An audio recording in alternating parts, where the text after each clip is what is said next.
Siguiendo el orden del programa que los compañeros de la delegación han fijado para esta mañana, la siguiente en participar es Charo Alice. Charo es doctora en Comunicación por la Universidad de Málaga, licenciada en Derecho por la misma universidad y ha cursado un máster en Dirección de Recursos Humanos. Desde el año 1995 ejerce la abogacía en el ámbito del derecho civil, accidentes de tráfico, derecho administrativo y derecho penal, que es un poco lo que tiene que ver con esta jornada, referencia a delitos de odio, violencia de género, violencia intragénero, una asignatura pendiente de la que hemos hablado bastante poco. Y tenemos que decir que está especializada en cuestiones legales de temática LGTBI. Ha asesorado distintas promotoras, empresas e instituciones. Presidenta de la Comisión de Derechos Humanos del Colegio de Málaga, coordinadora del Servicio Jurídico Gratuito a personas que ejercen la prostitución. Es miembro del Consejo de Redacción de la revista Miramar, del Colegio de Abogados de Málaga, del Servicio de Orientación Penitenciaria, del Turno Especial de Menores, del Turno Especial de Violencia sobre la Mujer, Servicio de Extranjería y además es miembro importante y relevante del grupo de juristas de la Federación Estatal, la FLGTB, de entidades LGTBI de España. Como docente, organiza e imparte cursos de formación en delitos de odio para cuerpos de seguridad, instituciones académicas y la administración pública, funcionariado, personas que nos atienden a todos y cada uno cada día. Y además ha realizado también docencia para la Escuela de Seguridad Pública de Andalucía o jornadas legislativas organizadas por el Grupo LGTB del Parlamento Europeo, que me ha encantado saber que hay un grupo LGTB para asesorarse en términos legislativos en el Parlamento Europeo. Entre sus publicaciones destaca una muy reciente por la segunda edición, la Guía de Delitos de Odio de Andalucía, en el que también nos facilita un extraordinario manual sobre cómo interponer denuncias a la hora de denunciar un ataque de delitos de odio. Y además de otras guías de delitos de odio en otras comunidades como Murcia, también sobre violencia intragénero o bullying homofóbico, entre otras. Entre sus reconocimientos profesionales está la Medalla de Honor del Ilustre Colegio de Abogados de Málaga en el año 2018, Premio de Andalucía más social del ámbito LGTBI, otorgado por la Junta de Andalucía en 2018 también. Y este año ha tenido el premio 17 de mayo del Observatorio contra la Homofobia de Cataluña y un premio que todavía no se le ha entregado por las circunstancias sanitarias, Medalla de Adriano Antinón 2020. Entre el voluntariado, Charo, es presidenta de la Asociación LGTBI de Málaga, presidenta responsable, ha sido miembro de la Comisión Ejecutiva de la FEL, de la FLGTB, miembro del grupo de juristas, como he dicho, de la LGTB, miembro del equipo de diversidad afectivo-sexual de Amnistía Internacional en Málaga, cooperante en Perú, realizando labores jurídicas en Cuzco para la Asociación Chascahuasi, voluntaria de la Fundación Malagueña para la Asistencia a Enfermos de Cáncer y voluntaria en la Asociación ABOI, Asociación de Voluntarios Oncológicos Infantiles. Y además de ello, tengo que decir que Charo es una compañera estupenda, que siempre está disponible, que nunca se niega a cualquier consulta, a cualquier cosa que necesitemos, y aparte es mi amiga, con lo cual, Charo, te doy la palabra cuando quieras. Gracias. Muchas gracias, Manolo, por esa presentación tan cariñosa y tan extensa de las cosas que hacen. Nada, quería hablaros de un tema que creo que es muy importante, porque si hablamos de delitos de odio no nos podemos olvidar de las víctimas, porque si estamos aquí es precisamente para proteger a las víctimas, o mejor, para que no haya víctimas de delitos de odio. O sea, todo lo que se ha hablado hasta ahora desemboca en eso. Bueno, pero se me ha oído algo de lo que he dicho, sí, ¿no? Bueno, pues eso, que todo lo que se está hablando aquí desemboca en se hace por la necesidad de ayudar a las víctimas y de que no haya víctimas, ¿no? Entonces, bueno, vamos a hablar un poquito de esto, ¿no? Bueno, ¿qué es la víctima? ¿Qué es una víctima? Pues tenemos un maravilloso Estatuto de la Víctima del Delito, 4/2015, que podéis consultar en Internet. Y te dice que la víctima, te divide en víctima directa y víctima indirecta. Te dice que la víctima directa es toda persona física que haya sufrido un daño o perjuicio sobre su persona o personas o patrimonio, y en especial lesiones físicas o psíquicas, daños emocionales, perjuicios económicos directamente causados por la comisión de un delito, ¿vale? Esa es la víctima directa. Pero también hay una cosa muy importante que reconoce el Estatuto de la Víctima, que son las víctimas indirectas. Las víctimas indirectas son aquellas que en caso de muerte o desaparición de la víctima directa sufren esas consecuencias del delito. ¿Y quiénes son? Pues el cónyuge, la pareja, los hijos, los ascendientes, los hermanos, los parientes en línea recta o colateral, dentro del tercer grado, que se encontraron bajo su guarda o custodia, o las personas que estén sujetas a la tutela o curatela o que se encontrasen en acogimiento familiar. Todas esas personas, evidentemente, si por ejemplo ocurre un asesinato, ¿verdad?, y asesinan a alguien, pues todas estas personas sufren las consecuencias de este asesinato y por eso son consideradas víctimas, en este caso víctimas secundarias. ¿Cuáles son las clases de victimización? Bueno, pues tenemos la victimización primaria, que es pues el daño físico, psíquico, emocional o material derivado directa o indirectamente de la comisión de un delito. Pues bueno, evidentemente si te pegan, pues ese dolor o esas lesiones más o menos intensas que te pueden haber causado, pues eso es una victimización primaria, ¿no? O hacen daño a tus posesiones o te hacen daño psicológicamente. Bueno, pues eso es la victimización primaria. Todo como consecuencia directa del delito. Y luego está la victimización secundaria, que son aquellas molestias más o menos intensas que sufre una víctima cuando entra en contacto con el sistema jurídico penal, ¿vale? Y para que lo entendamos mejor, la victimización secundaria se produce pues con cosas como que vas a denunciar y como no, bueno, puedes ir a una comisaría y por motivos laborales de esa comisaría, pues te dicen que te esperes sentada en una silla. Y entonces viene la víctima hecha polvo, con lesiones, con el ánimo por los suelos, asustada y nerviosa, y se tiene que esperar ahí sentada pues el tiempo que sea hasta que la atiendan. Y después, bueno, pues le dicen, pues váyase usted al juzgado y denuncie usted, y ahora tiene que usted irse al juzgado. Y entonces la víctima va al juzgado. Y en el juzgado también se tiene que esperar ahí un rato, tal. Y luego le dicen que además tiene que ir al médico forense.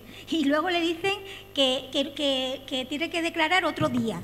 Y entonces tiene que ir otro día. Y ese día resulta que el juez no está o lo que sea. Y entonces o pasa algo y se suspende la declaración y tiene que volver otra vez. Bueno, pues todo eso supone un daño psicológico para la persona que le afecta, además del daño que le ha causado propiamente el delito, y a eso se le considera victimización secundaria, ¿vale? Y luego está la victimización terciaria, que es realmente es el estigma que le queda a una persona que ha cometido un delito como consecuencia de la comisión de un delito. Esto es, por ejemplo, alguien pues roba o mata o lo que sea y lo meten o la meten en la cárcel el tiempo que sea. Y como dicen, ¿no?, pues cumple su deuda o paga su deuda con la sociedad, y cuando sale, pues esa persona intenta reintegrarse, pero quienes la rodean lo señalan como delincuente, porque a pesar de haber estado en la cárcel y haber cumplido su condena, pues sigue teniendo ese estigma, ¿no? Bueno, pues eso es la llamada victimización terciaria. Las víctimas LGTBI, y eso ya lo habréis oído aquí hablar muchas veces, porque yo ayer no pude estar desafortunadamente, es especialmente escogida por su orientación o su identidad sexual, es decir, por unas características que le son propias y ni puede ni quiere cambiar. Eso es, como ya habréis oído mucho durante esta jornada, eso es una de las características principales del delito de odio, que se escoge a las víctimas no por nombre y apellido, sino por unas características que le son propias. En este caso, pues ser LGTBI. ¿Y qué ocurre con esto? Pues que el delito no solamente afecta a la víctima, sino a todas las personas que pertenecen al mismo grupo social o al mismo grupo o al mismo colectivo, o al mismo pueblo, a la misma etnia que la víctima. con lo cual, pues, cuando se comete un delito de odio contra una persona, pues puede asustar a todas las demás personas que pertenecen a ese mismo colectivo, grupo, etnia, religión, nación, etcétera, pues se asustan evidentemente porque saben que les puede, igual que le ha pasado a esa persona, les puede pasar a ellos, ¿no? Por eso eso es la gravedad del delito de odio, ¿no? Ese mensaje de intolerancia que se lanza hacia todas las personas que pertenecen al mismo colectivo o el mismo pueblo o comunidad que la víctima. También puede ser que se dé que alguien sea víctima de un delito de odio LGTBI fóbico, en este caso, o en general, sin ser LGTBI.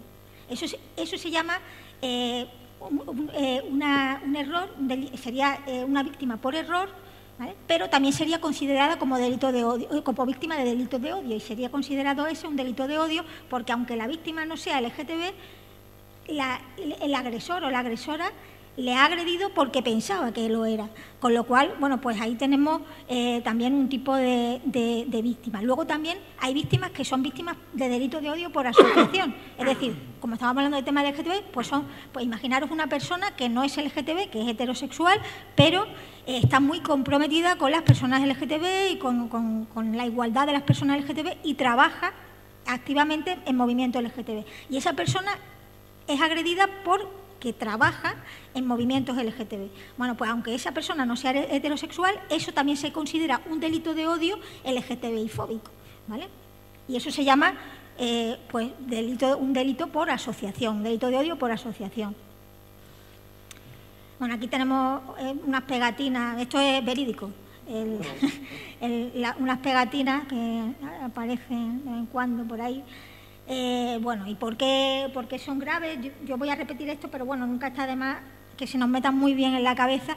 ¿Por qué? Porque las personas LGTBI son consideradas vidas sin valor, ridículas, que no sirven, que no valen, de las que te puedes reír. Aquí se estaba hablando en la mesa Mercedes, ¿no?, de la libertad de expresión, pues de que, bueno, y me parece que se ha hablado también en otro momento, de que no hace mucho, pues en la televisión podíamos escuchar chistes sobre personas LGTBI que hoy día pues nos chirriarían un montón y bueno, y serían realmente escandalosas, ¿no?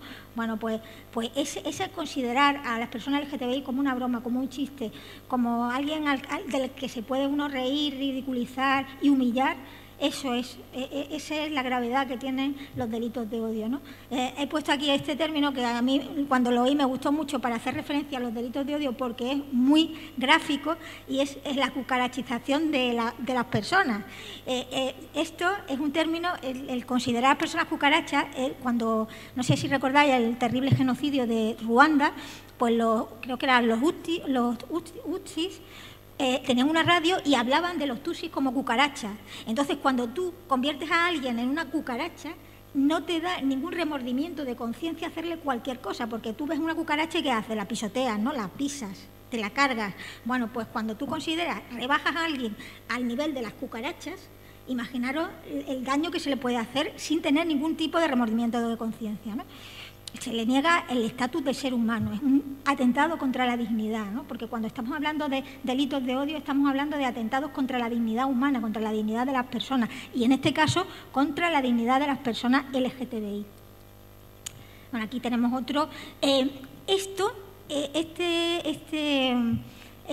Resulta que yo hice, bueno, como ha dicho Manuel, una exposición sobre delitos de odio y imité esto en un lienzo y luego se lo enseñé creo que fue al jefe de policía de Fuenlabrada, el que era jefe de policía, y me dijo, este asunto lo habíamos llevado nosotros y tal. Y bueno, pues estos son pintadas reales, ¿no? Y bueno, ¿y qué hacemos cuando nos encontramos con una víctima de delitos de odio? Pues tenemos, el Estatuto de la Víctima nos dice que cuando nos encontramos con una víctima de delitos de odio hay que tratarla de manera individualizada de acuerdo con sus características personales, porque evidentemente cada uno somos de una manera distinta y a cada persona le afectan de una manera diferente las cosas. Entonces, una persona puede sufrir unas consecuencias de un delito que por el mismo delito otra persona no sufre, porque ya entramos en el terreno subjetivo, ¿no? Y en el terreno de que cada uno, cómo le afectan las cosas, cómo siente las cosas, ¿no? Por tanto, cuando tratas con una víctima tienes que tener en cuenta las características personales de esa persona, no solamente las características personales por ser LGTB, sino esa persona cómo ha sentido el delito del que ha sido víctima, ¿no? Bueno, el Estatuto de la Víctima nos dice, bueno, ¿quién está protegido?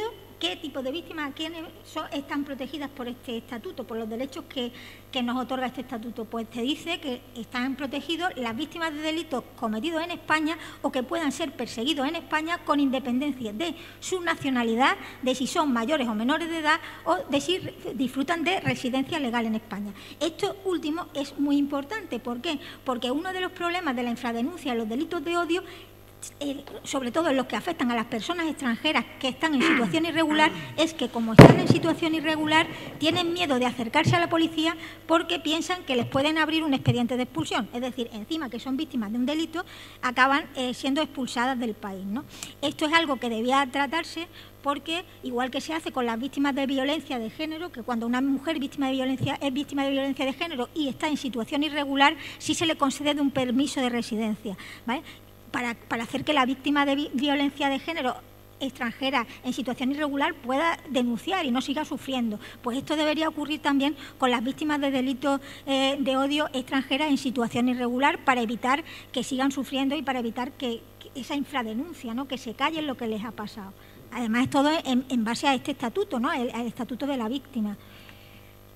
¿Cuáles son? Bueno, aquí llegamos un poco a lo más importante. ¿Cuáles son los derechos de la víctima? Bueno, pues los fundamentales, que he puesto aquí muy resumiditos, pero bueno, lo voy a explicar muy brevemente cada uno. A mí uno de los que me parece muy importante es el acompañamiento. La víctima tiene derecho a estar acompañada en todo momento por la persona que elija, independientemente de que luego quiera un abogado, una abogada, pero tiene derecho a estar a ese acompañamiento. Y eso me parece tan importante porque para mí el acompañamiento puede ser la diferencia entre que una persona denuncie y que no denuncie. ¿Por qué? Porque, como decía antes, cuando una persona es agredida, en este caso por su orientación o su identidad sexual, pues puede estar hecha polvo, ¿no? Hablando coloquialmente, y imaginaros que esa persona llega sola a la comisaría y se sienta sola y se siente fatal y tiene miedo de que le vuelvan a hacer algo y le duele todo y está triste. Pues si esa persona está sola y tiene que esperar ahí 2 horas, a lo mejor a la media hora se va de la comisaría. Mientras que si tiene a alguien al lado que le ayude, que le reconforte, incluso con la que se sienta protegida, pues esa persona probablemente entre y denuncie. Por eso es tan importante el acompañamiento, ¿no? Y por eso siempre lo digo, sobre todo cuando a los colectivos, ¿no? A los colectivos que también pueden hacer esa función de acompañamiento. Luego, bueno, pues la información es un derecho fundamental, porque si no estamos informados de nuestros derechos, ¿cómo los vamos a ejercer, ¿no? Entonces es muy importante que a la víctima se le informe absolutamente de los derechos que tiene y de cómo puede ejercerlo. Derecho a entender y a ser entendida. Esto también es un derecho fundamental, porque si la persona no entiende lo que le están diciendo, ¿cómo va a poder interactuar? ¿Cómo va a poder entender lo que le están diciendo o cuáles son sus derechos, los recursos que tiene para su protección, etcétera, ¿no? Aquí, bueno, pues tenemos una muestra, pues hay una persona que ahora es intérprete de lengua de signos para que las personas que no pueden oír y que estén en esta sala puedan entender, porque si no hubiera esta persona con intérprete de lengua de signos, aquí habría gente que no entendería absolutamente nada. Pues eso pasa si una persona sorda llega a una comisaría o llega a un juzgado y no hay intérprete de lengua de signos, pues esa persona no va a entender nada ni va a poder comunicarse de ninguna manera. Igualmente ocurre con las personas extranjeras que no entienden el idioma, ¿no? Es muy importante, entonces, ese derecho a entender y a ser entendida, ¿no? Y a que les traduzcan pues determinadas resoluciones judiciales, porque si se lo cuentan, pero luego le dan unos papeles que leen pero no entienden, porque no entienden el idioma, pues también es un problema, ¿no? Y es una indefensión que se le causa a la víctima. Derecho a la protección, eso es fundamental, ¿no? Que proteger a la víctima de que le vuelva a pasar algo, ¿no? Pues una orden de alejamiento, prohibición de comunicación, etcétera, ¿no? Y todos aquellos mecanismos que tiene el ordenamiento jurídico para proteger a la víctima. Derecho a la asistencia y apoyo en general, ¿no? Multidisciplinar, ¿vale?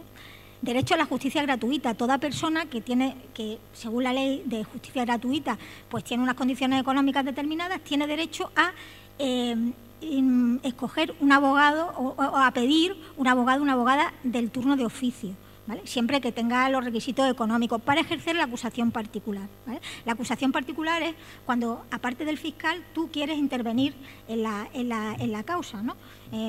También puedes elegir no ir con acusación particular y dejar que sea el fiscal quien lleve todo el procedimiento. Eso tiene un problema, y es que si el fiscal decide que lo que te ha pasado no es delito, se archiva la causa y ya está, y tú te quedas sin poder hacer nada más. Mientras que si tú te personas como acusación particular, aunque el fiscal decida que aquello no es delito, tú puedes continuar, ¿no? en la causa. Bueno, aparte, bueno, pues puedes aportar las pruebas que creas necesarias y puedes intervenir de forma muy activa, ¿no? Por eso, bueno, pues para eso existen algunos turnos especiales de delitos de odio que se han creado, pues entre otros en Sevilla, ¿no? En Málaga también hay, en Madrid, y me parece que todavía no hay ninguno más, ¿no? Luego, bueno, pues tienes derecho a recibir información sobre la causa penal. Independientemente que te persones con abogado o decidas que sea el fiscal quien elija, pues tú tienes derecho a que te informen de cómo va el tema, ¿no? De cómo va el procedimiento penal, ¿vale? Luego tienes derecho a participar activamente en el procedimiento penal. ¿Y eso qué significa? Pues que tienes derecho, pues si quieres, a aportar las pruebas que creas oportunas, aunque no lleves abogado.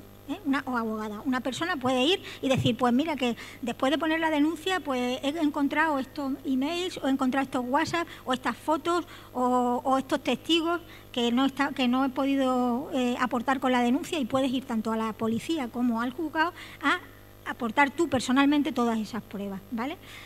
Luego, a participar en la ejecución de la sentencia, es decir, cuando condenan a alguien, pues, y los meten, imaginaros que, bueno, pues lo condenan a prisión y lo meten en prisión, ahí no se acaba todo el procedimiento judicial, sino que luego dentro de prisión, pues hay una serie de cuestiones y una serie de derechos que puede tener una persona que está en prisión, como la progresión en grado, que le pasan al tercer grado, la condena, la libertad condicional, etcétera, ¿no? Bueno, pues o la suspensión de la condena. Entonces, la víctima tiene derecho a opinar, ¿no? A que se le pida opinión sobre si le parece bien que a alguien le suspendan la condena, por ejemplo, o no.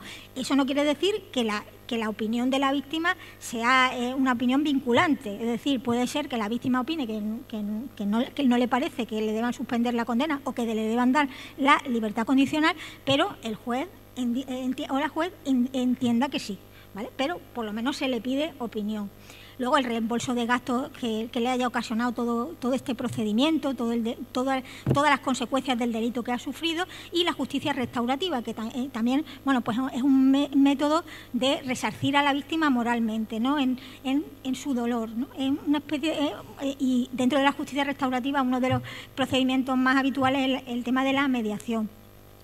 En delito de odio se plantea si la mediación puede ser adecuada o no, porque si no, bueno, no sé si sabéis, si no, bueno, pues yo lo cuento un poquito. Para la mediación las dos partes tienen que estar en igualdad de condiciones. Si hay una desigualdad de poder entre las partes, no puede haber mediación, porque siempre habrá una que intimide a la otra, ¿no? Por ejemplo, en temas de violencia de género, pues la mediación no puede ser, porque siempre la víctima de violencia de género está como en un plano de desigualdad con respecto a su agresor, ¿no?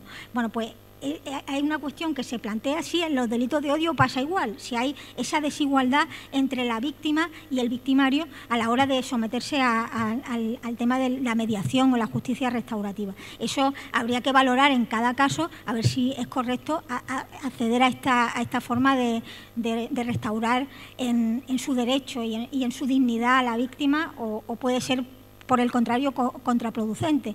La justicia restaurativa se da cuando, en unos casos determinados, y cuando ambas partes quieren. Es decir, si la víctima no quiere, no hay procedimiento, pero si tampoco la persona condenada, la persona victimaria, si no quiere tampoco someterse a la justicia restaurativa, tampoco se da, ¿vale? Bueno, medidas para evitar la victimización secundaria. Pues el Estatuto de la Víctima te dice que se le tome declaración a la víctima con la mayor celeridad posible, es decir, pues lo que estamos hablando, que no se le haga esperar mucho tiempo, ¿vale? En la medida de lo posible, que se unifiquen todas las declaraciones de la víctima, también lo que estaba comentando antes, ¿no? No, venga usted mañana, y ahora pasado, y dentro de un mes, y dentro de 15 días, no. si tengo que declarar por varias cosas, pues póngamela usted el mismo día y ya lo hago todo y el mal rato lo paso ya del tirón, ¿vale? Luego, pues el tema de la prueba preconstituida, declaración grabada de la víctima. Imaginaros una víctima extranjera que se tenga que marchar del país, bueno, pues se puede grabar con las garantías procesales oportunas, pues que esté delante el letrado de la Administración de Justicia para que dé fe de que eso es así, y esa grabación sirve en juicio como si la persona fuese al juicio, para que no quede, porque si la persona se va, y como no basta con que haya declarado en el juzgado, en comisaría ni en el juzgado de instrucción, sino que tiene que declarar en el juicio oral para que ese testimonio sea válido y sea prueba de cargo, pues para evitar que si la persona se va, aquello se quede, quien haya cometido el delito salga impune, pues se hacen este tipo de grabaciones. El acompañamiento y la individualización, que ya he hablado, de las que yo he hablado antes, ¿no? La problemática de las víctimas, dice la Agencia Europea de Derechos Fundamentales, no sé, como no estuve ayer, ya digo que no sé si esto lo hablasteis ayer, que solo denuncian el 10% solo se denuncian el 10% de los delitos que se cometen. ¿Y por qué ocurre esto? ¿Por qué hay una infradenuncia? Bueno, porque hay veces que la víctima no confía en la policía ni en la Administración de Justicia, porque a veces, y más de las veces que nos creemos, las víctimas ignoran dónde, cómo y qué denunciar, qué tengo que decir en la denuncia, ¿no? Y eso es un problema también, ¿no? Luego, las víctimas a lo mejor ni siquiera van a denunciar. Denuncia cuando pasa mucho tiempo o desaparecen del procedimiento, se van a su país, como decía antes, o tienen miedo de sufrir represalias, ¿vale? Y por eso no quieren denunciar. Luego, también hay veces que lo que ocurre es que erróneamente se deriva a la víctima a la oficina del consumidor cuando lo que ha sufrido es un delito, y un delito de odio, de discriminación. Por ejemplo, imaginaros a alguien que va a un que va a un local de ocio y no le dejan entrar, bueno, por ser gay o por ser lesbiana.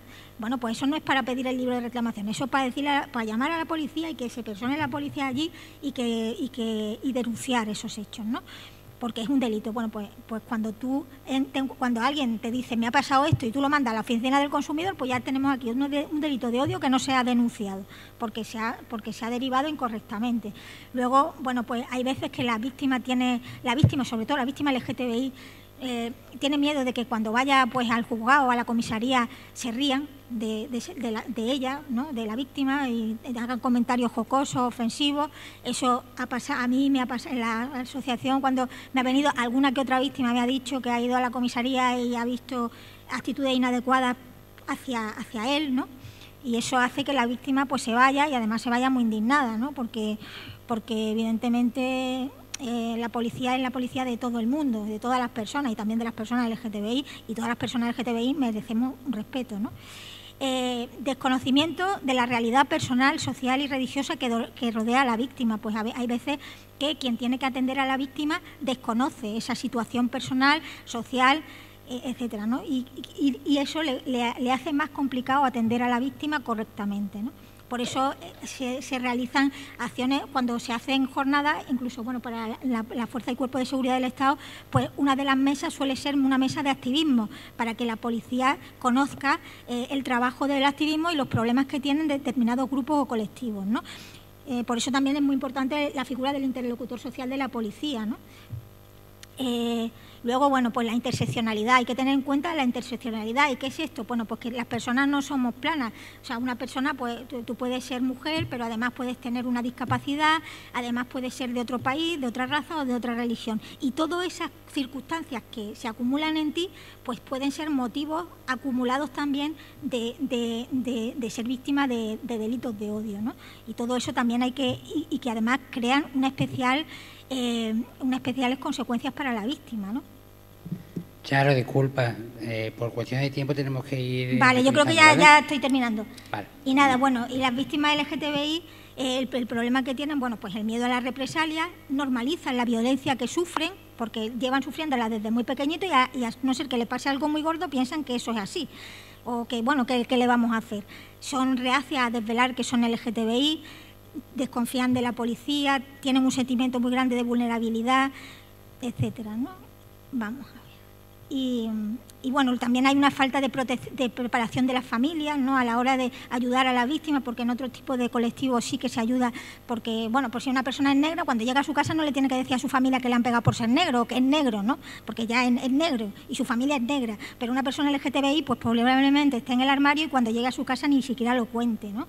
Entonces, bueno, pues, y tampoco nos enseñan estrategias para hacer frente a este tema, ¿no? Entonces, bueno, pues es muy importante para asistir a la víctima utilizar un lenguaje correcto. Luego, si tienes dudas sobre cualquier tema referente a la orientación o la identidad sexual de la víctima, preguntar, reconocer la valentía de la víctima a la hora de denunciar, apoyarse en organizaciones LGTBI y luego, bueno, pues si, por ejemplo, estamos ante una persona trans, preguntarle siempre cómo quieres que te llame, ¿no? ¿Quién eres tú? Independientemente, sin mirar el carnet de identidad, porque el carnet de identidad a veces no corresponde con quién es la persona. Y eso es muy importante para una persona trans y también hacerlo constar así en el atestado. Su nombre, ¿quién eres tú? Pues eso es lo que tiene que constar en el atestado, independientemente de que se señale algo para poder determinar su identidad. Y nada, siento haberme extendido. Muchas gracias.